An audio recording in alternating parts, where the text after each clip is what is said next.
सुप्रभात। और भारतीय राज व्यवस्था के अगले लेक्चर को लेकर मैं आपके समक्ष आज प्रस्तुत हुआ हूँ। इससे पहले हमने जो लेक्चर लिया हुआ है उसके अंतर्गत हम लोगों ने संवैधानिक विकास के विभिन्न पहलुओं पर बात की है और संवैधानिक विकास को लेकर ये हमारा तीसरा लेक्चर है। इस लेक्चर के अंतर्गत हम लोग चर्चा करने जा रहे हैं 1909 और 1919 को लेकर।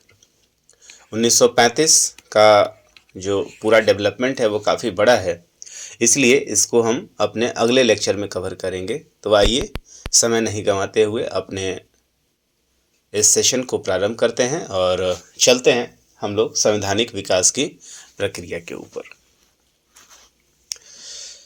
तो अभी तक जो हम लोगों ने देखा थोड़ा सा एक बार रिकैप करें, फिर हम लोग अगले सेगमेंट की तरफ चलेंगे। अभी तक हम लोगों ने देखा कि भारत में जो राजतंत्र था, राजतंत्र के बाद जब औपनिवेशिक सत्ता आई तो धीरे धीरे अपने कंपनी को रेगुलेट करने के लिए और कंपनी पे अंकुश लगाने के लिए वो कुछ सेटअप रूल्स को लेकर आती है और उसके लिए वो आज्ञा पत्र लगातार जारी करती रहती है। और इसके लिए भारत के अंतर्गत अंग्रेजों के द्वारा जो लाया गया वो सिलसिला मुख्य रूप से 1773 से शुरू होता है और 1857 के पहले आप देखेंगे कि जितने भी डेवलपमेंट हुए उन सभी डेवलपमेंट में ब्रिटिश ईस्ट इंडिया कंपनी पर नियंत्रण करने का प्रयास कर रही थी। 1857 एक विभाजक बिंदु आता है और विभाजक बिंदु इसलिए आता है क्योंकि 1857 के स्वरूप को देखने के बाद अंग्रेज इस बात पे विवश हो गए कि अब भारत में जिस तरीके से मैं सत्ता चला रहा हूँ वैसे नहीं चलेगा। भारतीयों को भी अब उनका हिस्सा कुछ न कुछ देना पड़ेगा, नहीं तो यहाँ पे रुका नहीं जा सकता है। और उसके बाद शुरू हुआ सुधार का दौर। उसका प्रथम झलक जो हम लोग देखते हैं वो 1858 में देखते हैं, फिर 1861 में देखते हैं, फिर 1892 में देखते हैं। 1892 जो है वो एक मील का पत्थर साबित होता है क्योंकि कांग्रेस का उस समय गठन हो चुका होता है और कांग्रेस के अनुनय और विनय नीति के अंतर्गत आप देखेंगे कि अंग्रेज कुछ अधिकार देने को तैयार हो जाते हैं और पहला बार वो ऐसा समय आता है जहाँ पे बजट पे प्रश्न पूछने का अधिकार दे दिया जाता है। पिछले वीडियो में कुछ दोस्तों को डाउट था कि कितना समय लगता है, कुछ प्रश्न था कि अनुपूरक क्वेश्चन पूछने के लिए कितना समय लगता था। तो मैं आपको बता दूं कि अनुपूरक जो प्रश्न होता है, सप्लीमेंट्री जो प्रश्न होते थे, उस सप्लीमेंट्री प्रश्न को बजट के दौरान या सदन के दौरान डायरेक्ट नहीं पूछा जा सकता था। उसको पूछने के लिए 6 दिन पहले से नोटिस देना पड़ता था और उसके बाद लेक्चर में एक जगह कहीं मैंने 6 महीने का भी जिक्र किया है, तो इसका जो सही उत्तर है वो 6 दिन ही है। 6 दिन पहले नोटिस देना पड़ता था और फिर उसके बाद आप कोई प्रश्न पूछ सकते थे। तो इसी सिलसिले में अब हम पहुंच गए हैं 1892 के बाद 1892 के बाद सबसे महत्वपूर्ण एक्ट 1909। 1909 भारतीय इतिहास में इतना ज़्यादा महत्वपूर्ण है कि महात्मा गांधी ने यहाँ तक कहा था कि भारत के विभाजन के पीछे कोई मोहम्मद अली जिन्ना जिम्मेवार नहीं है, बल्कि वो भारत परिषद अधिनियम 1909 है। 1909 ने भारत का बंटवारा किया हुआ। तो ऐसा क्या था 1909 में जहाँ पे ब्रिटिश अपने बुद्धि के दम पे और अपने कूटनीति के दम पे जाने के बावजूद भी भारतवर्ष में एक ऐसा दाग छोड़कर चले गए जिसके कारण भारत आज भी परेशान है और ये देश 2 टुकड़ों में बट गया। आइए समझते हैं इस अधिनियम को। भारत परिषद अधिनियम इसे कहते हैं और भारत परिषद अधिनियम की यदि हम बात करें तो ये लाया गया था 1892 के अधिनियम के दोषों को दूर करने के लिए। इसका जो प्रमुख होता था कि 1898 में जो भी चीज़ें रह गई थी उसको दूर करने के लिए लाया गया था। इस चीज़ के समय आपको ये भी सुनना होगा कि भारतीय इतिहास में उस समय क्या चल रहा था। भारतीय इतिहास में आप देखेंगे कि 1905 का जो दौर होता है वो भारतीय स्वतंत्रता आंदोलन के लिए एक महत्वपूर्ण दौर होता है। लॉर्ड कर्जन इस समय आप देखेंगे कि भारत का वायसराय होता है और लॉर्ड कर्जन एक बहुत ही क्रूर व्यक्ति माना जाता है। उसकी नियति ऐसी थी कि वो लगातार फूट डालना चाहता था। इस समय अंग्रेज की नीतियों के अगेंस्ट में आप देखेंगे कि लगातार क्रांतिकारी आंदोलन हो रहे थे और बंगाल एक ऐसा गढ़ बनकर उभरा, बंगाल और महाराष्ट्र। लेकिन बंगाल उस समय सबसे ज़्यादा जहाँ पे क्रांतिकारी आप देखें घटनाएं हो रही थी। दूसरा चीज़ यहाँ पे ये थे कि बंगाल तेजी से एकता की तरफ बढ़ रहा था, जहाँ पे हिंदू और मुस्लिम ये दोनों एक साथ आ रहे थे और एक ऐसा गढ़ बन गया। चूँकि बंगाल कलकत्ता ही उस समय उसका हेडक्वार्टर हुआ करता था, तो उस समय अंग्रेज ये चाहते थे कि अब इसको तोड़ना होगा। यदि हम लोग अब इसका बंटवारा नहीं करते हैं तो अब यहाँ पे सत्ता चलाना मुश्किल हो जाएगा। इसी संदर्भ में लॉर्ड कर्जन फूट डालो और राज करो की नीति को लेकर आता है और उसके लिए उसने एक प्लान बनाया है। प्लान बनाते समय आपको याद होगा कि ये 1909 का जो एक्ट है, उस एक्ट को, हालांकि अभी इस समय जो चल रहा है इसमें लॉर्ड मार्ले हैं वायसराय। बाद में आप 1905 वाला केस के बाद, बंगाल विभाजन के बाद वायसराय जो हैं वो बदल जाते हैं, है ना। लेकिन इसके मूल के पीछे लॉर्ड कर्जन का दिमाग रहता है। अब आप देखिए यहाँ पे क्या करते हैं ये। तो इसके दो उद्देश्य होते हैं। पहला उद्देश्य तो ये होता है कि भारत 1892 के अधिनियमों के दोष को दूर करना चाहता है, लेकिन वास्तविक जो उद्देश्य होता है वो भारत में बढ़ रहे उग्रवाद, जो कि क्रांतिकारी गतिविधियां थी, उसको कम करना चाहिए था। और उसका उन्होंने बाइकाट निकाला कि भारत में क्रांतिकारी गतिविधियों को यदि कम करना है तो ये उसको सांप्रदायिक गतिविधियां बढ़ाकर उसको कम करना चाह रहे थे। और यहीं से वो सारा खेल शुरू हो जाता है जिसका दंश आज तक भारत झेल रहा है। और यहीं से शुरू होता है फूट डालो राज करो की नीति का वास्तविक रूप। इस अधिनियम के पहले आप यदि समझेंगे तो उस समय जो सचिव हुआ करता था, जो भारत सचिव का पोस्ट जो कि 1858 में लाया गया था, जिसके बारे में हमने पहले भी चर्चा किए थे, तो उसका नाम हुआ करता था लॉर्ड मार्ले। और साथ ही साथ भारत में जो वायसराय था उसका नाम था लॉर्ड मिंटो। और मार्ले और मिंटो के नाम पे ही आप देखेंगे कि इस सुधार को 1909, जिसे भारत परिषद अधिनियम 1909 कहते हैं, इसे मार्ले मिंटो सुधार अधिनियम भी कहा जाता है। ये सुधार अधिनियम वस्तुतः अरुंडेल समिति के रिपोर्ट के आधार पर लाई गई थी, जिस समिति को फरवरी 1909 में पारित कर दिया गया था। ठीक है, तो यहाँ तक अभी तक हम लोगों ने देखा कि किस तरीके से 1909 को लाया गया और 1909 को लाने के पीछे उद्देश्य क्या था। सर अरुंडेल समिति के बारे में हमने देखा और मार्ले मिंटो क्यों कहा जाता है इसको हमने देखा। अब चलते हैं इसके प्रमुख प्रावधानों को करते हैं कि इसके अंतर्गत क्या क्या प्रावधान किए गए जिसके द्वारा हम संविधान के रूप को देखते हैं। तो आइए सबसे पहले देखते हैं कि इस अधिनियम के द्वारा केंद्रीय विधान परिषद, देखिए 3 तरह के विधान परिषद यहाँ पे फॉर्मेशन में दिखेंगे, 3 लेयर पे फॉर्मेशन दिखेंगे। ऊपर में सेंटर आपको दिखेगा, ऊपर में सेंटर रहता है, उसके नीचे स्टेट रहता है और उसके नीचे और भी कुछ छोटे स्टेट्स होते हैं। तो केंद्रीय विधान परिषद जो सेंटर की सत्ता थी, जहाँ पे वायसराय रूल किया करता था, इसको केंद्रीय विधान परिषद कहा गया था। और केंद्रीय विधान परिषद में जहाँ पहले संख्या 16 हुआ करती थी, उसको अब बढ़ा के कितना कर दिया गया है, अब 60 कर दिया गया। इसमें इस बात का ध्यान रखा गया है कि इसमें आधे गैर सरकारी सदस्य होंगे। गैर सरकारी का मतलब ये होता है कि जो ब्रिटिश औपनिवेशिक सत्ता से अलग के सदस्य होंगे। तो इसमें आधे जो थे वो गैर सरकारी सदस्य थे।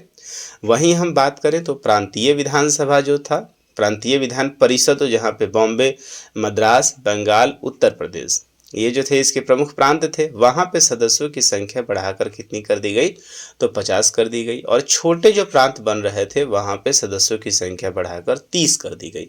तो आप थोड़ा सा एक बार रिकॉल करें। रिकॉल में आप देखेंगे कि ऊपर से सेंटर में 60 कर दिया गया, उसके बाद आप देखेंगे जो स्टेट्स थे, जो प्रांत, छोटे प्रांत थे, उसमें 50 कर दिया गया, और उससे भी नीचे जो छोटे प्रांत थे वहाँ अब सीटों की संख्या बढ़ाकर 30 कर दी गई है।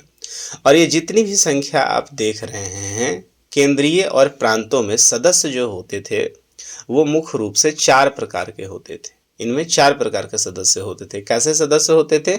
जो हेड होता था, जो सबसे टॉप पे होता था, उससे पदेन सदस्य, एक्स ऑफिसियो मेंबर्स कहा जाता था। जैसे केंद्र में ये एक्स ऑफिसियो मेंबर कौन होते थे, तो जनरली अध्यक्ष होते थे। तो केंद्र में गवर्नर जनरल हुआ करते थे और उसकी कार्यकारिणी के सदस्य तथा प्रांत में गवर्नर, प्रांत में कौन होता था, गवर्नर होता था। तो सेंटर में गवर्नर जनरल और उसकी कार्यकारिणी के सदस्य होते थे, राज्य में गवर्नर होते थे, उसकी कार्यकारिणी के सदस्य होते थे, ये पदेन सदस्य होते थे। दूसरा होते थे दूसरे तरह के जो उसमें अधिकार, दूसरे तरह के जो सदस्य होते थे वो मनोनीत सरकारी अधिकारी होते थे। कौन मनोनीत करता था, तो या तो वो गवर्नर जनरल करते थे और नहीं तो प्रांतों में वो गवर्नर किया करते थे, तो नॉमिनेटेड ऑफिशियल्स कहें। दूसरा जो होता था वो गैर मनोनीत गैर सरकारी सदस्य होते थे। तो सरकारी मनोनीत एक सरकारी होता था और गैर सरकारी सदस्य नॉमिनेटेड नॉन ऑफिशियल। और चौथा तरह के जो इसमें सदस्य होते थे उसमें इलेक्टेड मेंबर्स होते थे। तो ये जो इलेक्टेड मेंबर है, सारा का सारा जो समस्या है वो यहीं से शुरू होता है। चलिए आगे देखते हैं कि यहाँ पे क्या किया जा रहा है। अब जरा आप समझिए, मैंने कहा कि अभी तक जो केंद्र की सभा थी, जो संख्या 60 किया गया, इस 60 में किस तरीके से 60 किया जा रहा है, तो इसमें आपको ध्यान रखना होगा कि ये 60 जो है वो, इसमें 4 तरीके के सदस्य हैं। 4 तरीके के सदस्य में से एक सदस्य ऐसा है जो इलेक्टेड हो रहा है। और इलेक्टेड भी किस आधार पे हो रहा है, तो जरा देखिए यहाँ पे, इस अधिनियम के द्वारा भारत में प्रादेशिक चुनाव के लिए व्यावसायिक और सांप्रदायिक प्रतिनिधित्व प्रणाली को अपनाया गया। प्रोफेशनलिज्म एंड कॉमनलिज्म को आप यहाँ पे देखेंगे लगाया गया और इसी को सेपरेट इलेक्टोरल सिस्टम कहते हैं। निर्वाचन तो हुआ, लेकिन निर्वाचन किस आधार पे हुआ, निर्वाचन में जो निर्वाचक मंडल होता था उसके 3 प्रकार करा दिए गए। और वो कैसे कैसे थे, एक तो साधारण था, वर्ग विशेष था और विशेष था। अब जरा देखिए यहाँ पे वर्ग विशेष का मतलब यहाँ पे क्या है। वर्ग विशेष का मतलब है कि यहाँ पे भारत की पूरी जनसंख्या को विशेष वर्गों में बांट दिया गया। इसे विशेष वर्ग किस आधार पे, इसे संप्रदाय के आधार पे बांट दिया गया। हिंदू होगा, मुस्लिम होगा, सिख होगा, ईसाई होगा। और आप देखिए कि इसके अंतर्गत जो वर्ग विशेष है, मतलब ये है कि वर्ग विषय में केवल वर्ग विशेष नहीं होगा, बल्कि वर्ग विशेष जो यहाँ पे इलेक्टेड होगा उसके लिए वोट भी वही लोग करेंगे। सभी लोग वोट नहीं कर रहे हैं। जैसे हिंदू को चुना जाना है तो केवल हिंदू वोट करेंगे, मुस्लिम को चुना जाना है तो केवल मुस्लिम वोट करेंगे। और इसके कारण आप देखेंगे, पहली बार आप देखेंगे आरक्षण जैसी व्यवस्था को संवैधानिक रूप से लाया जा रहा है। मुसलमानों के लिए पृथक मताधिकार का यहाँ पे प्रावधान लाया जाता है और पृथक निर्वाचक क्षेत्र की भी व्यवस्था कर दी जाती है। और यहीं से शुरू हो जाता है, चूंकि कारण यहाँ पे ये था कि बंगाल में आप देखेंगे कि हिंदू और मुस्लिम की एकता बढ़ रही थी, कई सारे राजनीतिक चेतना डेवलप हो रहा था, तेजी से लोग उठकर खड़े हो रहे थे अंग्रेज के अगेंस्ट में। तो इन्होंने सोचा कि बेहतर है हम इनसे लड़ें, पहले इनको अपने आप में लड़वा देते हैं। इसीलिए इन्होंने सबसे पहले हिंदू, मुस्लिम और सिख, ईसाई, तो हिंदू और मुस्लिम उस समय के सबसे बड़े वर्ग थे, इसलिए वो पहली बार जो है मुसलमानों के लिए अलग पृथक मताधिकार लेकर आते हैं। और यहीं उनका काम सफल हो जाता है और यहाँ से लोग आपस में लड़ना शुरू हो जाते हैं। यहीं से शुरू हो जाता है एक ऐसा सांप्रदायिक दंगा जो देश का विभाजन करवा के ही मानती है। न जाने कितने लाखों लोग इस नीति के शिकार हुए, मारे गए। पृथक निर्वाचक मंडल के बारे में लॉर्ड मिंटो ने खुद लॉर्ड मार्ले से कहा था। अपने इस नीति के बारे में खुद लॉर्ड मिंटो ने, मार्ले जो कि सचिव हुआ करता था, उसको उसने कहा था कि हम नाक के दांत बो रहे हैं और इसका फल बहुत ही भीषण होगा। इसने खुद कहा था इस बात को कि हम नाक के बाद दांत बो रहे हैं और इसका फल बहुत ही भीषण होगा। और भीषण क्या, बहुत ही भीषण हुआ। कौन भूल सकता है उस विभाजका दिवस को, कौन भूल सकता है उस 14 अगस्त 1947 को, जिसमें ट्रेन में भरकर लाशें जाया करती थी। तो आप समझ सकते हैं कि बौद्धिक रूप से डिस्टर्ब करना कितना खतरनाक साबित हो सकता है। लॉर्ड मार्ले की एक बुद्धि और देश का बंटवारा कराया गया। और बंटवारा सिर्फ ऐसे नहीं हुआ, एक ऐसा बंटवारा हुआ जिसके कारण आज दोनों ही देश जल रहे हैं। एक देश समाप्ति के कगार पे पहुंच गया है, पाकिस्तान ऑलमोस्ट समाप्ति की स्थिति में है। आज भी लोग समझ नहीं रहे हैं इस बात को कि इसकी उपज कहाँ से हुई है। आगे बढ़ते हैं। तो एक तो आपने देखा कि फूट डालो राज करो की नीति के अंतर्गत सबसे पहले पृथक निर्वाचन व्यवस्था को इंट्रोड्यूस किया गया, जहां मुस्लिमों के लिए अलग से मतदान करने की बात कही गई। वहीं दूसरी तरफ केंद्रीय और प्रांतीय विधान परिषदों की शक्ति में वृद्धि करने के लिए सदस्यों को बजट की विवेचना करने, लोकहित के विषयों पर चर्चा करने तथा अनुपूरक प्रश्न पूछने का अधिकार प्रदान कर दिया गया। देखिए यहाँ पे चरमपंथी दो तरह के गुट आपको याद आ रहा होगा। इसी कारण से 1905 के बाद, बंगाल विभाजन के बाद आप देखेंगे 1907 में जो है वो बंगाल का कांग्रेस का विभाजन हो जाता है। और विभाजन होने का सबसे बड़ा कारण यही होता है कि कांग्रेस जिस नीति पे चल रही थी, अनुनय विनय की नीति चल रही थी, वो एक्सेप्टेबल नहीं था। और यही कारण होता है कि कांग्रेस का विभाजन होता है। और विभाजन के बाद आप देखेंगे कि कांग्रेस के नरमपंथियों को संतुष्ट करने के लिए उनको, अब वहाँ पे कांग्रेस में विभाजन कर दिया गया इनकी नीतियों के कारण, तो कांग्रेस को संतुष्ट करने के लिए ये कुछ यहाँ पे प्रावधान लेकर आया जा रहा है। और यहाँ पे क्या कहा जा रहा है कि बजट की विवेचना कर लेंगे आपको भारतीयों को। हालांकि आप देखें कि यहाँ पे धीरे धीरे करके भारतीयों को निश्चित रूप से उसका अपना हिस्सा मिल रहा है, धीरे धीरे करके भारतीयों को प्रतिनिधित्व मिल रहा है। पहले जहाँ पे अनुपूरक प्रश्न भी पूछने की आप जो परमिशन नहीं थी, अब यहाँ पे देखिए बजट की विवेचना करने का अधिकार में हो गया, लोकहित के विषयों पे चर्चा किया जा सकता था, अनुपूरक प्रश्न पूछा जा सकता था और अधिकार प्रदान किया जा सकता था। पूछने का अधिकार जो है वो प्रदान कर दिया गया।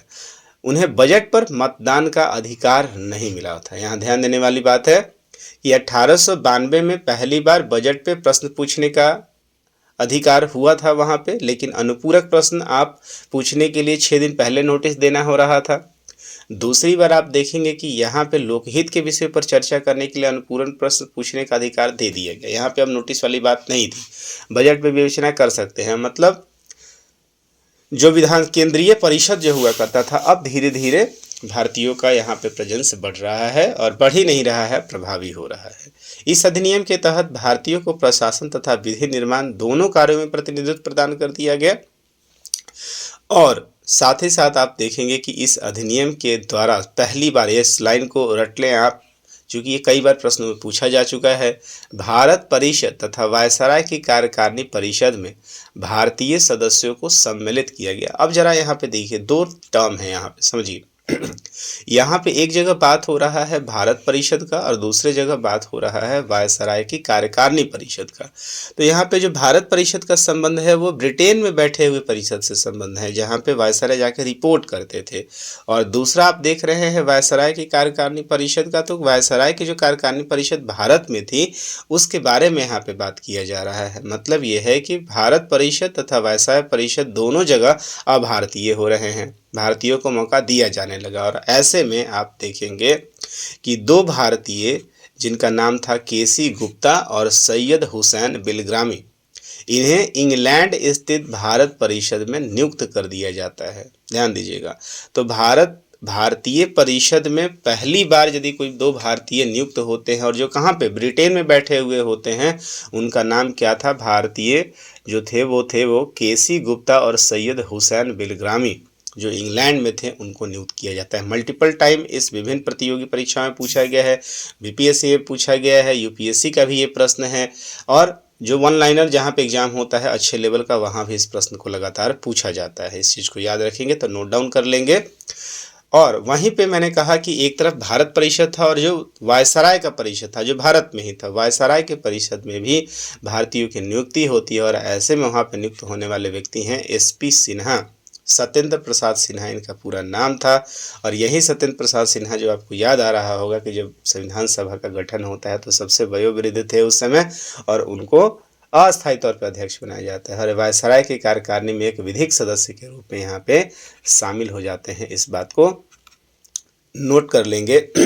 और यह वायसराय की कार्यकारिणी में सम्मिलित होने वाले पहले भारतीय थे, और इनके साथ भी अब लॉर्ड की उपाधि लगाने जाने लगा। मतलब जो वायसराय के परिषद में होते थे उनको लॉर्ड की उपाधि से विभूषित कर दिया जाता था।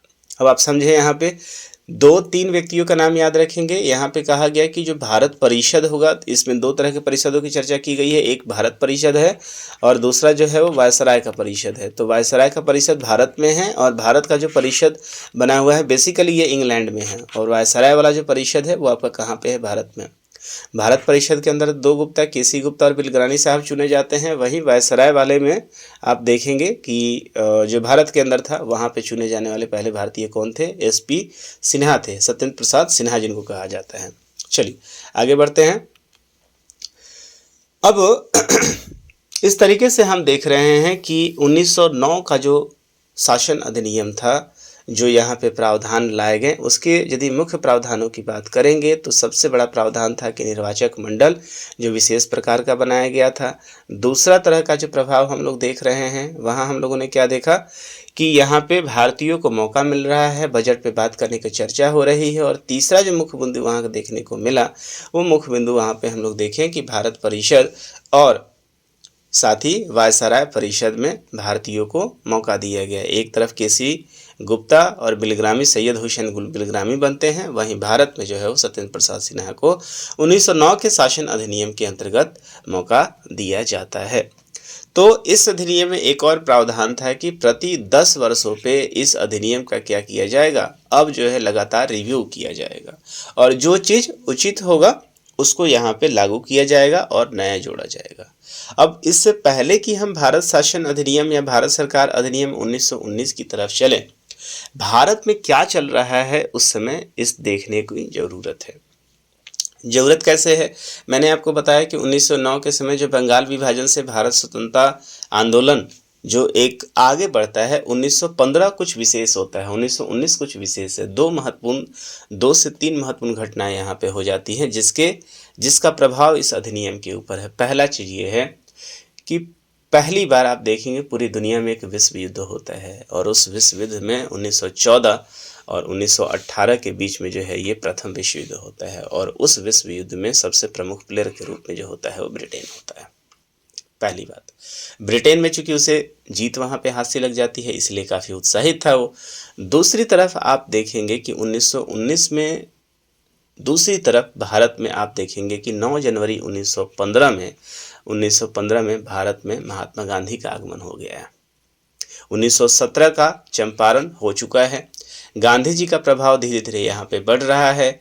1914 से 18 के बीच में जब यहाँ पे प्रथम विश्व युद्ध चल रहा था, चूँकि महात्मा गांधी का जो दृष्टिकोण था वो ब्रिटिशरों को मानते थे, चूँकि वो साउथ अफ्रीका में जीत कर आए हुए थे, तो उनका मानना था कि ब्रिटिशर्स जो है वो बहुत ही उदार हैं और नियम के प्रतिबंध हैं। जो वहाँ पे नियम करते हैं उसको करते आगे बढ़ाते हैं, वो देते हैं। तो उनका मानना था कि यदि सही रूप से कानूनी रूप से चला जाए तो हमें अपना अधिकार मिल जाता है। लेकिन और उन्हें अंग्रेजी सरकार ने कहा भी था कि आप हमें मदद कीजिए। प्रथम विश्व युद्ध के दौरान महात्मा गांधी ने मदद भी किया था, लोगों को प्रमोट भी किया था कि आप जाइए सेना में भर्ती हुई। इसी दौरान उनको भर्ती करने वाला सार्जेंट भी कहा गया था। लेकिन परिणाम क्या हुआ? परिणाम इसके ठीक उलट हुआ। गांधी जी ने जो देखा था, जो समझा था, जो उनकी दृष्टिकोण थी, वो पूरी तरीके से पलट के रह गई। जैसे ही युद्ध समाप्त हुआ, अंग्रेज अपनी स्थिति से पलट जाते हैं और यहाँ से गांधी जी का भी आप देखेंगे कि अब अप्रोच चेंज हो जाता है। ठीक है। दूसरी तरफ आप देखेंगे कि 1909 के बाद यहाँ पे एक और इम्पोर्टेंट घटना हो रहा है और वो घटना होता है कि कांग्रेस जो 1907 में विभाजित हो गई थी, अब 10 वर्षों के बाद अब कांग्रेस यहाँ पे मिल चुकी है। मुस्लिम लीग का जो गठन हुआ था, यहाँ पे अंग्रेजों ने जिस तरीके से धोखा दिया था, उस मुद्दे को लेकर भारत और मुस्लिम एकता एक बार फिर से निकलने लगी थी। भारत और मुस्लिम लखनऊ पैक्ट के आधार पे जब दोनों एक मंच पे आते हैं, तो यहाँ पे अब आप देखेंगे कि अंग्रेज अब इस बात के लिए एक बार फिर से विवश होते हैं कि कुछ ऐसा लाया जाए जिसके कारण इनकी एकता फिर से टूट जाए। इस चीज़ को लाने के लिए एक मेसोपोटामिया आयोग की रिपोर्ट आती है और मेसोपोटामिया आयोग की रिपोर्ट आती है और अब अंग्रेज यहाँ पे इस मेसोपोटामिया रिपोर्ट में भी पहली बार कहा गया था कि आप जिस तरीके से भारत में शासन चल रहा है उस तरीके से शासन नहीं चलेगा और ब्रिटिशर्स जो है वो भारत में सत्ता चलाने में असक्षम है, इस रिपोर्ट ने कहा था। और इस रिपोर्ट के कारण ही आप देखेंगे जिस तरीके से भारत में राष्ट्रवाद की भावना बड़ी तेज़ी से प्रबल हो रही थी और क्रांतिकारी भावना भी बहुत तेज़ी से प्रबल हो रही थी। अंग्रेज़ों ने इससे सीख लेते हुए अब अंग्रेज़ ये बात समझ गए थे कि भारतीयों को हिस्सा अब देना पड़ेगा। अब यहाँ से उन्होंने एक नया गेम खेलना शुरू किया और एक शब्द यहाँ पे नया लेकर आते हैं जिसको ये लोग कहते हैं डोमिनियन स्टेटस। मतलब अब आपको हम उत्तरदायी सरकार देंगे। और इसी चीज़ के लिए आप देखेंगे कि इसी पूरे प्रकाश के अंतर्गत, इसी मुद्दे के अंतर्गत 1909 शासन अधिनियम का गठन किया जाता है। और इस गठन के समय आप देखेंगे कि जो भारत सचिव था उसका नाम था मॉन्टेग्यू और जो भारत में वायसराय हुआ करता था वो थे लॉर्ड चेम्सफोर्ड। और यही कारण है कि भारत सरकार अधिनियम 1909 को लॉर्ड मॉन्टेग्यू चेम्सफोर्ड अधिनियम के नाम से भी जाना जाता है। तो कई बार ये प्रश्न पूछा गया है कि मॉन्टेग्यू चेम्सफोर्ड अधिनियम जो है वो क्या होता है।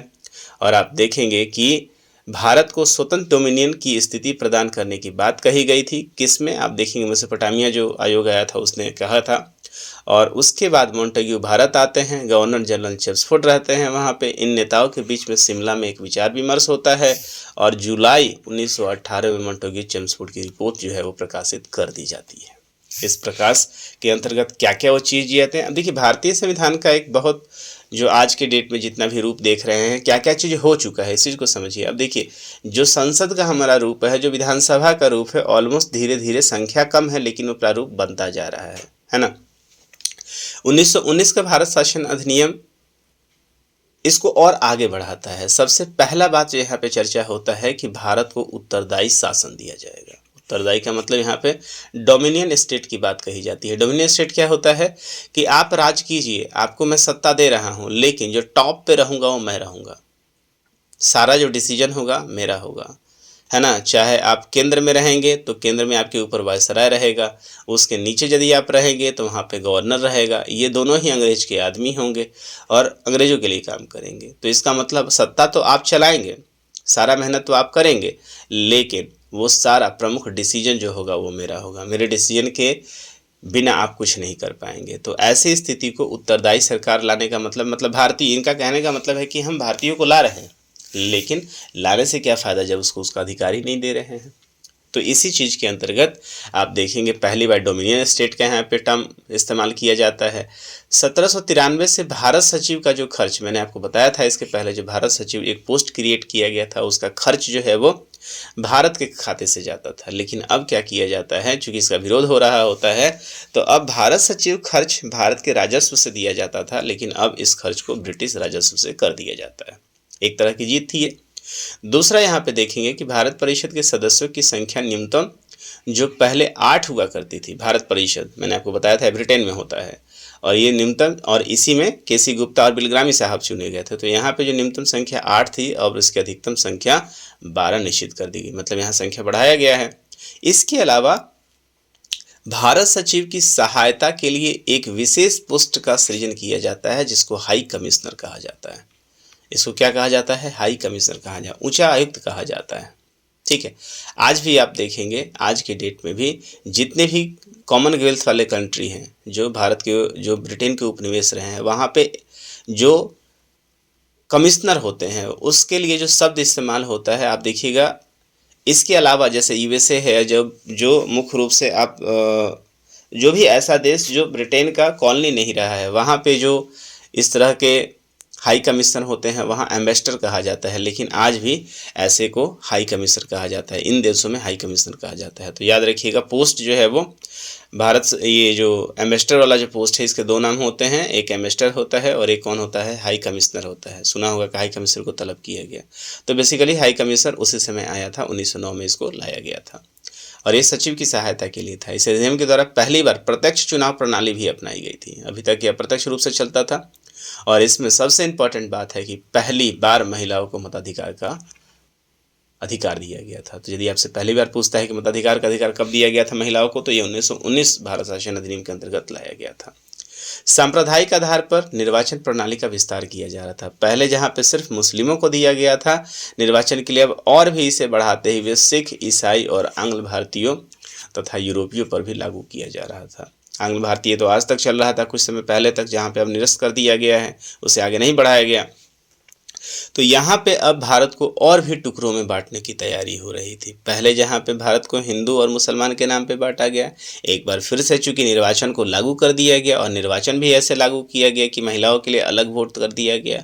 अब आप देखिए यहाँ पे सिखों की अलग बात कही गई, ईसाइयों को जोड़ दिया गया, आंग्ल भारतीयों को जोड़ दिया गया, यूरोपियों के लिए जोड़ दिया। मतलब भारत को टुकड़े, मतलब कई टुकड़ों में बांटने की यहाँ पे बात चल रही है। चलिए आगे देखते हैं। तो इस अधिनियम में सबसे पहले आप देखेंगे कि यहाँ पे सबसे वेरी फर्स्ट टाइम, इसको नोट कर लीजिए कहीं भी आप इस चीज़ को सुन रहे हैं तो मोस्ट इम्पॉर्टेंट फैक्ट, इसी अधिनियम के द्वारा सर्वप्रथम केंद्र में द्विसदनात्मक व्यवस्था लाई जाती है। दो सदन आप भी देखते हैं, जो सेंटर है हमारा पे आज के डेट में क्या है, दो है, एक राज्यसभा है और दूसरा क्या है, लोकसभा है। राज्यसभा को उच्च सदन कहते हैं, लोकसभा को निम्न सदन कहते हैं।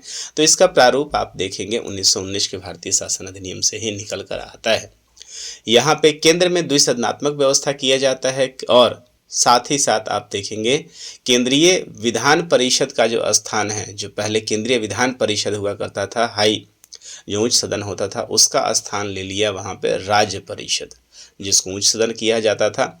और यहीं पे जो टर्म इस्तेमाल होता है विधानसभा, जो आज जिसे हम आज लोकसभा कह रहे हैं, वस्तुतः 1919 के शासन अधिनियम में इसको लोकसभा नहीं विधानसभा कहा जाता था। ठीक है, तो केंद्र में दो सदन आ गया, एक सदन को हम राज्य परिषद कह रहे हैं जो उच्च सदन है, और दूसरे को विधानसभा कह रहे हैं जो कि निम्न सदन है। और इस तरीके से राज्य परिषद जो उच्च सदन है, वहाँ पे संख्या, जो सदस्यों की संख्या पहले 60 हुआ करती थी, उसमें 34 निर्वाचित सदस्य तथा शेष जो है वो नामांकित होते थे। इनका कार्यकाल 5 वर्षों का कर दिया गया। और केंद्रीय विधानसभा जो होता था, जिसे हम लोग लोकसभा आज के डेट में कह रहे हैं, वहाँ 145 सदस्य थे। एनसीईआरटी में 144 की संख्या दी गई है, इसलिए यहाँ पे कोट किया गया है। और 104 यहाँ पे निर्वाचित होते थे, बाकी शेष जो है वो नामांकित होते थे।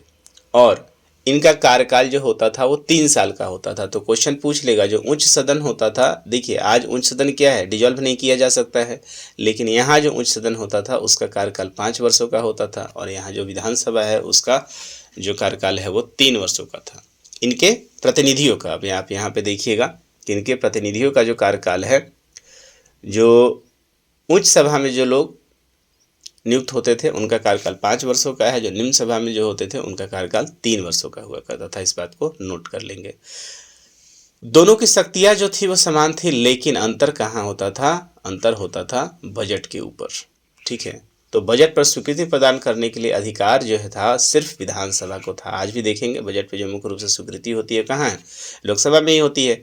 तो इस तरीके से आप याद देखेंगे कि यहाँ पे पहली बार 2 सदन की व्यवस्था कर दी गई केंद्र में, और वही 2 सदन कौन से, तो केंद्रीय विधान परिषद का नाम अब राज्य परिषद हो गया है, और यही राज्य परिषद बाद में क्या बन जाएगा, राज्यसभा बन जाएगा। और जो लोकसभा था ये विधानसभा था, विधानसभा बना, और बाद में आप देखेंगे देश आज़ाद होता है तो इसका नाम फिर लोकसभा कर दिया जाता है। ठीक है, दूसरी तरफ प्रांतों में क्या हो रहा है, तो प्रांतों में 1919 के एक्ट की मुख्य विशेषता ये थी कि प्रांतों में अब द्वैत शासन ला दिया गया। ठीक है, तो जहां 1919 में एक तरफ आप देखेंगे कि केंद्र में द्विसदनात्मक व्यवस्था लाया जा रहा है, वहीं दूसरी तरफ आप देखेंगे कि प्रांत में क्या किया जा रहा है, डायरकी लाया जा रहा है। डायरकी क्या था, प्रांतों में द्वैत शासन क्या था, तो द्वैत शासन को समझिए जरा। द्वैत शासन के अंतर्गत क्या होता था कि सरकार जो है वो जनता की चुनी हुई होगी, ये बात ठीक है, लेकिन इसको एक तरफ मुख्यमंत्री भी रहेगा, दूसरी तरफ यहाँ पे क्या रहेगा, गवर्नर रहेगा।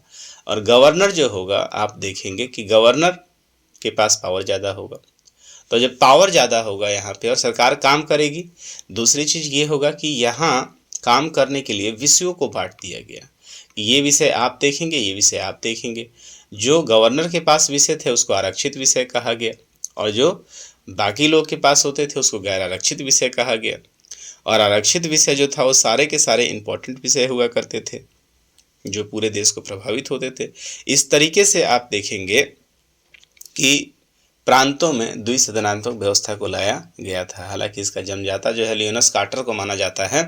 तो 1919 में पहली बार आप देखेंगे कि स्टेट लेवल पे, प्रांत लेवल पे डायरकी को लाया गया था। हालांकि डायरकी आज नया नहीं है, डायरकी को पहले भी इंट्रोड्यूस किया गया था। और कब इंट्रोड्यूस किया जा गया था, याद आपको आ रहा होगा, लॉर्ड क्लाइव के समय इसको लाया गया था, जिसको वारेन हेस्टिंग्स ने अबॉलिश कर दिया था। लेकिन एक बार फिर से आप देखेंगे जहाँ पे सत्ता का चुनाव हो रहा है, यहाँ मतदान के माध्यम से यहाँ प्रांतों में द्वैत शासन को लाया गया है। और यहाँ पे जो भी विषय थे उसको दो विषयों में बांट दिया गया है। एक को कहा गया है सुरक्षित विषय, जिसे रिजर्व सब्जेक्ट कहते हैं, इसके अंतर्गत राजस्व, न्याय, वित्त, पुलिस इत्यादि आता था। और दूसरे को हस्तांतरित कहा गया, जिसे हम लोग ट्रांसफर्ड सब्जेक्ट कहते थे। इसके अंतर्गत आप देखेंगे कि स्थानीय स्वशासन, शिक्षा, स्वास्थ्य इत्यादि आता था। आप देख रहे हैं कि दो इम्पोर्टेंट जो विषय है, जो सुरक्षा है और राजस्व है, ये दोनों ये अपने हाथ में रखे हुए थे। और बाकी जो लोक कल्याण का काम था, जहाँ पैसा खर्च होने वाला बात था, वो जनता को दे दिया गया। सुरक्षित विषयों का शासन गवर्नर अपनी परिषद के सदस्यों की सलाह पर किया करता था। और हस्तांतरित विषय जो होता था वो गवर्नर भारतीय मंत्रियों के सलाह पर किया करता था। ये बात स्पष्ट है। ये मंत्री व्यवस्थायिका सभा के सदस्य के लिए लिए जाते थे और इसमें आशा की जाती थी कि वे सभी के प्रति उत्तरदायी भी होंगे। कानून और उसकी नियुक्ति और पदच्युत का अधिकार गवर्नर के पास होता था। और इस व्यवस्था से गवर्नर की कार्यकारिणी को भी दो भागों में बांट दिया जाता है, जहाँ पे गवर्नर और उसकी परिषद होती है और गवर्नर और भारतीय मंत्री होते हैं। और इस प्रकार हम देखते हैं कि प्रांतीय शासन के दो भाग हो गए। पहला शासन का वह भाग था जिसके अधिकार में सुरक्षित विषय होते थे, और दूसरा जो था वो गवर्नर के पास था, जो हस्तांतरित विषय पे काम करते थे। मोटे मोटे तौर पे कहा जा सकता है कि अब यहाँ पे 1919 की एक बहुत बड़ी जो उपलब्धि यहाँ पे मानी जाती है, और कई बार ये प्रश्न पूछा गया है कि केंद्र में द्विसदनात्मक और राज्य में आप देखेंगे कि डायरकी कब लाया गया। तो इसका सही उत्तर होता है 1919 ईस्वी। डायरकी क्या होता है और आप देखेंगे कि द्विसदनात्मक व्यवस्था क्या होता है, इसके बारे में हम लोगों ने गहन चर्चा कर ली है। अब हम बढ़ते हैं आगे। यहाँ पे देखते हैं 1 अप्रैल 1921 में इसी संविधान के अंतर्गत आप देखेंगे द्विध शासन कहाँ पे स्टार्ट हो जाता है। बंगाल, मद्रास, मुंबई, उत्तर प्रदेश, पंजाब, बिहार, उड़ीसा, मध्य प्रदेश, असम में। अब आपको ये भी नोटिस करना पड़ेगा, 1919 चल रहा है, बंगाल विभाजन हो चुका है, 1912 की घटना हो चुकी है, और यहाँ पे अब देश की जो राजधानी है वो बदल चुकी है। देश की राजधानी जो पहले कलकत्ता हुआ करती थी, अब देश की राजधानी कहाँ हो गई है, दिल्ली हो गई है। यही कारण है कि आप देख रहे हैं कि बंगाल जो है अब वो क्या है, सब स्टेट के रूप में नज़र आ रहा है, एक प्रांत के रूप में नज़र आ रहा है ना। यहाँ पे द्वैत शासन लगा दिया जाता है। 1923 में वर्मा विधान परिषद और 1932 में उत्तर पश्चिमी प्रांत, जिसे बाद में पेप्सू कहा गया था, की भी स्थापना होती है, और वहाँ भी द्वैत शासन में इसको शामिल कर लिया जाता है। द्वैत शासन के जनक लियोनिल कार्टिस को माना जाता है, और इसने अपनी पुस्तक डायरकी में द्वैत शासन के बारे में कंप्लीट रूप से वर्णन किया है। एक इम्पॉर्टेंट जो गठन आप याद रखेंगे, इस अधिनियम में भारत में एक लोक सेवा आयोग के गठन का प्रावधान किया जाता है। तो लोक सेवा आयोग जो आज हम लोग देख रहे हैं, पीएससी या पीसीएस आप इसको कहें, तो इसके बारे में अधिनियम सबसे पहले लाया गया था। तो कब लाया था, भारत शासन अधिनियम 1919 में। नोट कर लीजिएगा, अत्यंत ही महत्वपूर्ण है। तो भारत में एक लोक सेवा आयोग के गठन का प्रावधान किया गया था, और यही जो है भारत में इस बड़े अधिकारियों के चयन का जिम्मेवारी इसके पास था। भारत सचिव को भारत में महालेखा परीक्षक की नियुक्ति का अधिकार दिया गया। भारत सचिव जो हुआ करता था, जो ब्रिटेन में बैठता था, उससे भारत में अब महालेखा परीक्षक, जो मुख्य रूप से ऑडिटर जनरल आप कह लें, तो इसे नियुक्त करने का भी अब अधिकार दे दिया गया है। इस अधिनियम के द्वारा सर्वप्रथम केंद्रीय बजट को राज्य बजट से पृथक कर दिया गया। ये भी क्वेश्चन कई बार पूछे हुए हैं। इसमें जो पहले केंद्र का बजट होता था वो एक साथ होता था, अब केंद्र और राज्य का बजट जो होता है वो एक अलग अलग होना शुरू हो गया। अलग अलग, चूँकि सबके पास प्रांत हो जाता था, विधानसभा हो गया था, तो ये अलग अलग करते थे। और पहली बार यही देखिए, केंद्र बजट को राज्य बजट से पृथक किया गया। कब, भारत शासन अधिनियम 1919 में। और प्रत्यक्ष निर्वाचन के लिए पहली बार सीमित संख्या में संपत्ति एवं कर को भी आधार बनाया गया। मोस्ट इम्पॉर्टेंट है, कर कौन देगा, जिसके पास संपत्ति होगी, संपत्ति के आधार पे आपको वोट का अधिकार मिलेगा, और साथ ही साथ जो कर जितना देता होगा उसको वोट का अधिकार मिलेगा। तो कुल मिला के हम कहें कि भारत शासन अधिनियम 1919 एक ऐसा अधिनियम रहा जहाँ पे आप देखेंगे कि आज के वर्तमान भारतीय संविधान के प्रारूप को बहुत हद तक इसने स्पष्ट कर दिया था। और यहाँ से आप देखेंगे, अब अपने ट्रैक को देख लें जरा, पीवाईक्यू सेक्शन में देखते हैं कि अभी तक जो हमने पढ़ाई किया है वो पढ़ाई हमारा कितना ट्रैक पे रहा है, क्या हमने। अब यहाँ पे 1935 का जिक्र भी किया जा सकता था, लेकिन 1935 का यदि जिक्र करेंगे तो वीडियो बहुत लंबा हो जाएगा, और चूँकि 1935 से बहुत सारे प्रावधान हैं इसलिए इसको एक सेपरेट वीडियो में हम लोग अगले वीडियो में डील करेंगे। इसको हम लोग तत्काल यहीं रहने देते हैं। अब चलते हैं प्रश्नों के ऊपर। आप इस प्रश्नों का, जो मैं प्रश्न पूछ रहा हूं, इस प्रश्न का तत्काल तो मैं जवाब दे रहा हूं, लेकिन आगे जो प्रश्न पूछूंगा वो एक आपको दे दूंगा जिसका आप जवाब आप लोग दीजिएगा। तो देखिए प्रश्न कैसे पूछे गए हैं, जरा देखिए इस टॉपिक से कि ब्रिटिश भारत के सांप्रदायिक प्रतिनिधित्व की व्यवस्था निम्नलिखित में से किस अधिनियम के द्वारा की गई थी। तो सांप्रदायिक प्रतिनिधित्व सबसे पहले कब लाया गया था? 1909 में लाया गया था, मुस्लिमों के लिए अलग पृथक। तो सही उत्तर, इसी को मार्लियामेंटो कहते हैं। सही उत्तर 1909। हाल ही में ये MPPCS के द्वारा 2019 के PT एग्जाम में पूछा गया है। फिर से देखिए 1909 का अधिनियम किससे संबंधित था? तो पृथक मताधिकार क्षेत्र में लागू करने के लिए। तो ये कब? मुस्लिमों के लिए अलग लाया गया था, है ना। आगे देखते हैं 1919 के भारत शासन अधिनियम की निम्नलिखित में से कौन सी प्रमुख विशेषताएं हैं? पहला देखिए, प्रांतों की कार्यकारिणी सरकार में द्वैध शासन लाई गई थी 1909 में, बिल्कुल सही है। मुसलमानों के लिए पृथक सांप्रदायिक निर्वाचन प्रणाली की व्यवस्था की गई थी, ये आपका नहीं होगा क्योंकि ये 1919 में नहीं आया था, ये 1909 में हिला दिया गया था। केंद्र और प्रांतों की विधायी शक्तियों का हस्तांतरण हो गया था, तो बिल्कुल यहाँ पे आप देखेंगे कि इनकी कानून बनाने की शक्ति अलग कर दी गई थी, केंद्र और राज्य अलग बना रहे थे। तो सही उत्तर आपका क्या हो जाएगा? 1 और 3। अगले प्रश्न को देखें हम जरा। भारत सरकार अधिनियम 1919 में प्रांतीय सरकार के कार्य आरक्षित, रिजर्व और हस्तांतरित भी देखेंगे आज। अनुसूची 7 के अंतर्गत आप देखेंगे अलग है, केंद्र, राज्य और समवर्ती सूची दिया गया है ना। तो उसी तरीके से 1919 में जो काम करने का है वो अलग अलग दे दिया गया था, क्योंकि यहाँ पे अब 2 भाग में काम हो रहा था। तो आप देखेंगे भारत सरकार ने 1919 में प्रांतीय सरकार के कार्य आरक्षित, रिजर्व और अंतरित ट्रांसफर्ड विषयों के अंतर्गत बांटे गए थे। 1909 में बिल्कुल सही है, बांट दिया गया था। इसमें आरक्षित विषय कौन से थे? आरक्षित विषय आपको किसके पास हुआ करता था, याद आ रहा होगा? तो आरक्षित विषय गवर्नर के पास हुआ करता था, और गैर आरक्षित जो होता था वो नॉर्मल सदन के पास हुआ करता था। तो कौन कौन से थे इसमें? तो देखिए न्याय प्रशासन था इसमें, है ना। उसके बाद आप देखेंगे कि भू राजस्व इसमें था और पुलिस इसमें था। किसके पास? आरक्षित के पास। देखिए यहाँ पे आरक्षित। स्थानीय व्यवस्था जो था वो गैर आरक्षित में आता था, मतलब नॉर्मल। और जो मेन काम था जहाँ से चीज़ें लाए जा सकते थे वो पैसा हो गया, पुलिस हो गया, भू राजस्व हो गया, इससे पैसा आता था। न्याय प्रशासन यदि उनके हाथ में दे देंगे तो सारा काम ही खराब हो जाएगा। तो इसलिए आप देखेंगे हाल फिलहाल में 2022 में ये IAS के प्री में क्वेश्चन, UPSC के प्री में क्वेश्चन पूछा गया। तो आप इसको याद रखेंगे, 1, 3 और 4 जो है इसका सही उत्तर हो जाएगा। आगे प्रश्न को देखते हैं। केंद्रीय विधानसभा का निम्नलिखित में से कौन सा निर्वाचन भारत शासन अधिनियम के अंतर्गत हुआ था? बहुत इंपॉर्टेंट है, केंद्रीय विधानसभा पूछ रहा है ये। केंद्रीय विधानसभा का मतलब मैंने आपको बताया था कि सेंट्रल पे जो, जिसे आज हम लोग लोकसभा कह रहे हैं, उसके 1919 के अंतर्गत कौन सा इलेक्शन हुआ था? तो 1926 का इलेक्शन हुआ था और 1945 का इलेक्शन हुआ था, जो बाद में हम लोग पढ़ेंगे, देखेंगे। तो ये और सही उत्तर है। इसे हाल फिलहाल में RS में 2018 में पूछा गया है। और भारत शासन अधिनियम 1919 के अंतर्गत भारतीय विधायिका का अंतिम निर्वाचन किस वर्ष में आयोजित किया गया था? 1919 का। तो मैंने 2 बताया था, एक 1926 था और एक 1945, देश आज़ाद हो गया था उसके बाद। तो 1945 यहाँ पे सही उत्तर हो जाएगा। इसे भी MPPCS 2020 में पूछा है। चलिए आगे बढ़ते हैं।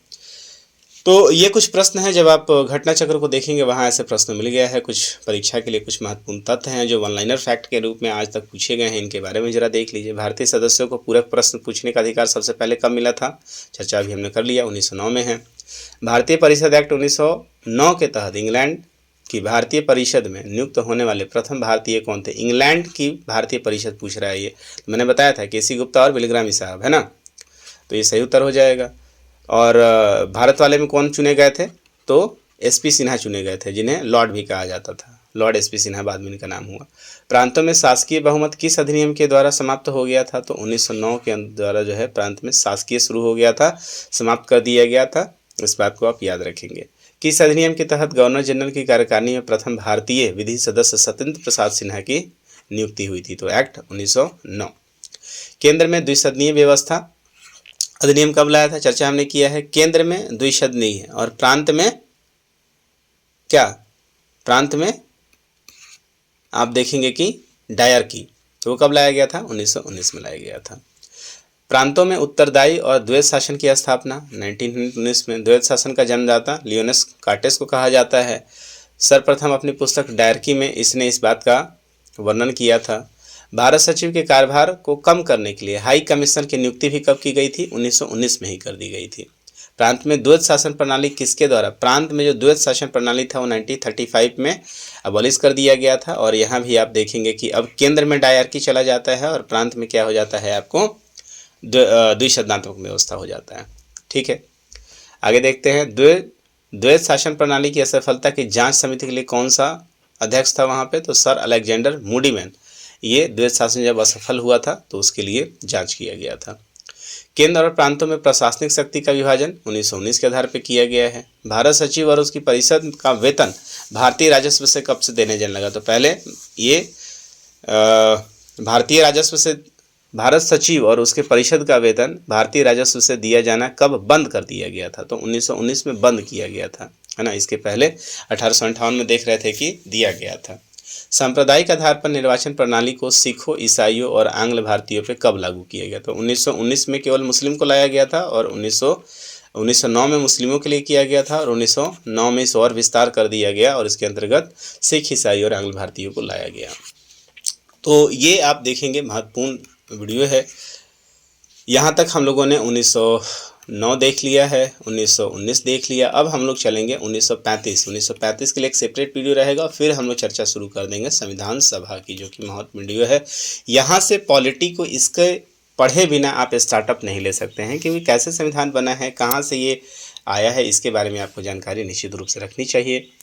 तो दोस्तों, अभी तक हम लोगों ने पॉलिटी का ये तीसरा सेक्शन कवर किया है। काफ़ी डेप्थ के साथ मैं आपको समझाने का प्रयास कर रहा हूँ। आपको लगता है कि ये प्रयास हमारा जो है वो काफ़ी इंफॉर्मेटिव है, आपके प्रतियोगी परीक्षा में काम आ सकता है, तो आप अपने और भी दोस्तों के बीच में इसको शेयर करें। चैनल को निश्चित रूप से सब्सक्राइब करें ताकि ये चैनल ग्रो हो सके और लगातार हम अलग अलग विषयों के ऊपर भी अपने वीडियो को लेकर देखते रहें। इसी के साथ करंट अफेयर्स का भी सीरीज चल रहा है, जहाँ पे ऑलरेडी हम लोगों ने नेशनल, इंटरनेशनल, इकोनॉमी और साइंस एंड टेक को कवर कर लिया है, तो उसको भी निश्चित रूप से देखें और लोगों के बीच में इसको आगे बढ़ाते रहें, इस मुहिम को आगे बढ़ाएं। तो चलिए आज दोस्तों इतना ही रखते हैं। हम लोग अगले वीडियो में मिलेंगे आपसे, जहां हम लोग 1935 के भारत शासन अधिनियम के बारे में चर्चा करेंगे। अपनी तैयारी को बरकरार रखे रहिए, मोटिवेशन बनाए रखिए। इसके साथ ही हम अपने सेशन को यहाँ पे समाप्त करने जा रहे हैं। यहाँ पे मैं और मेरे साथ हमारे टेक्निकल सपोर्ट टीम के रूप में हमारा सहयोग कर रहे हैं श्रीमान अक्षय चौरसिया, जिनके सौजन्य से ये वीडियो मैं आप तक ला पा रहा हूँ। तो दोनों को दीजिए इजाज़त, हम मिलेंगे आपसे अगले वीडियो में। तब तक के लिए जय हिंद।